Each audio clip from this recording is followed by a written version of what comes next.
같아요. 그 냄새나 이런 게 좀 심해요. 그 눈도 좀 많이 따갑기도 하고 긁는 것도 좀 많이 긁고 이래서 좀 피도 좀 많이 나고.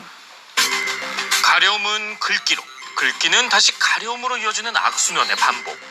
쉽사리 가라앉지 않는 증상에 엄마는 서둘러 물부터 바꿨습니다. 수돗물이 나오는 곳마다 설치했다는 필터.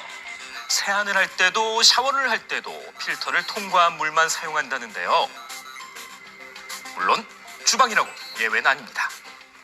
샤워기에서 그냥 나오는 것보다 왜 우리 물도 정수를 해서 먹으니까 그런 효과? 한번 이제 좀 걸러주는 효과로 인해서 저는 이 필터를 쓰니까 전 그게 더 좋은 것 같아요. 특히 비타민이 들어있는 제품을 좋아한다는데요. 특별한 이유라도 있는 걸까요? 아무래도 비타민이 들어있어서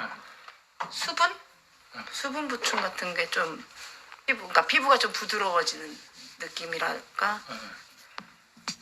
이물질을 걸러내는 필터 샤워기로 비타민C를 보충할 수 있다는 소문. 인터넷에서 찾아보니 꽤 그럴듯합니다. 일명 비타민 샤워기라고 불리며 날개 돋친 듯 팔리고 있었는데요. 각양각색의 상품들이 입을 모아 말하는 첫 번째 효과. 도대체 염소가 뭐길래 다들 이렇게까지 제거하려는 걸까요? 네, 염소 자체는 여러 가지 살균력이라는 그런 게 있는데요. 이걸 이제 보통 물에다가 넣어가지고 다양한 형태의 이제 염소 화합물이 만들어지는데요. 물 속에 존재하는 유기 화합물들을 산화해서 분해시켜 버립니다. 그렇기 때문에 이런 어떤 미생물에 대한 살균력이 있기 때문에 우리가 보통 수돗물에 꼭 처리하는 그런 화학 물질이라 보시면 되는 겁니다. 병원 미생물을 없애는 데 사용되는 염소. 그렇게 강한 살균력이라면 사람에게도 영향을 미치지 않을까요? 특히나 이제 우리가 뜨거운 물로 보통 겨울철에 샤워를 하게 되는데 그 안쪽에 있는 그 염소 성분들이 휘발을 하게 돼요. 그래서 이제 휘발을 해서 내 피부에 다시 흡수가 되는데 뜨거운 물에 쉽게 휘발되는 염소. 하지만 그곳이 밀폐된 욕실이라면 수증기 형태로 농축될 수밖에 없겠죠. 얘네들을 결합 잔류 염소라고 불리는데요. 이제 내 피부에 있는 단백질과 지방산들을 녹이게 됩니다. 실제로 염소가 피부 노화를 촉진한다는 논문이 발표되기도 했는데요. 그런데 염소를 제거하는 데 효과적인 성분이 비타민 C라고요. 필터 안에 있는 비타민 C가 그런 어떤 차염소산을 흡착시켜서 제거한 효과가 있을 수 있습니다. 그렇기 때문에 실제 실험해 보면 차염산이 좀 줄어드는 것처럼 보이고요. 물의 안정성 지표가 되는 잔류 염소. 제작진이 직접 측정해 보기로 했습니다. 검사 결과 기준치 0.4 ppm을 훨씬 밑도는 수치인데요. 시중에 판매되는 필터를 장착하면 어떻게 될까요?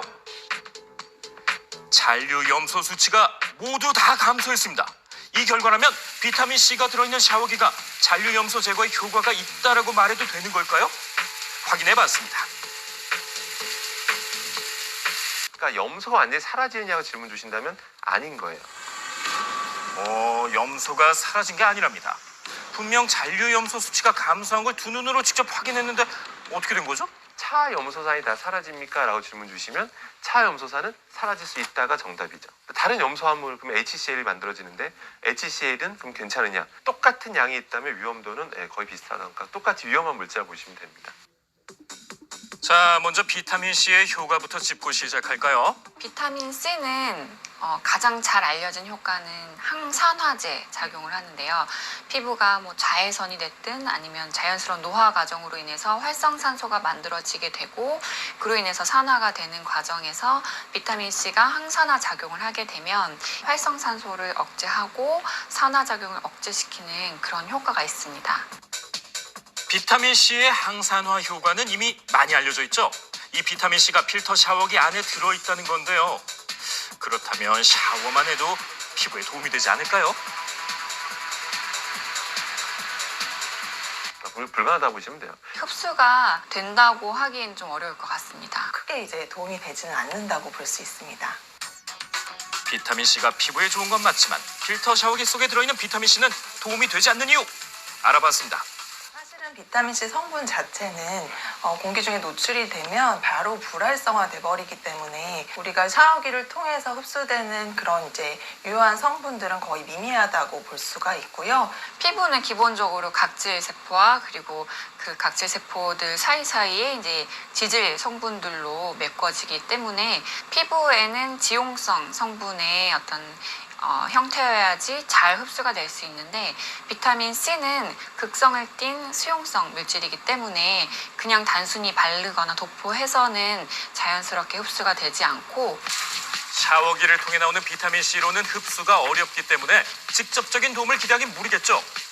일부 제품의 광고만 보면 미백부터 톤업 효과까지 다양하지만 이건 좀 어렵다는 사실. 그 대신 먹는 것을 조금 더 권장을 드리고요. 그게 이제 기본 바탕으로 해서 디바이스를 이용한 비타민C 침투 방법이라든지 그런 것들이 더 도움이 될 수 있다고 볼 수 있습니다. 그리고 또 하나 수돗물 속 잔류 염소에 대해 우리가 알아야 할 점이 있다는데요. 바로 양입니다.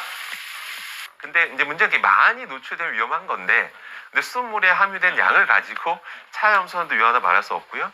거기서 생성되는 HCl 양도 위험하다고 말할 수가 없는 양이라는 겁니다. 필요하면 사용을 할 수는 있겠지만 그게 뭐 그렇다고 해서 피부에 엄청난 이로움을 주는 건 아닌 것 같습니다.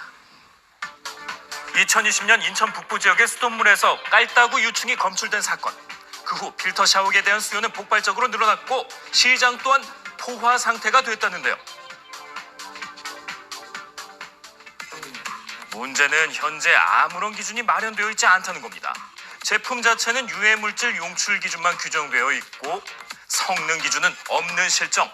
위생안전 기준을 준수해야 되는 의무가 없는 거예요. 이 품목군은. 필터를 사용하는 수도용 제품의 성능 기준 마련이라든지 제도가 마련이 돼야 소비자들이 안전하고 믿을 수 있는 제품을 구매를 할 수 있는 거거든요.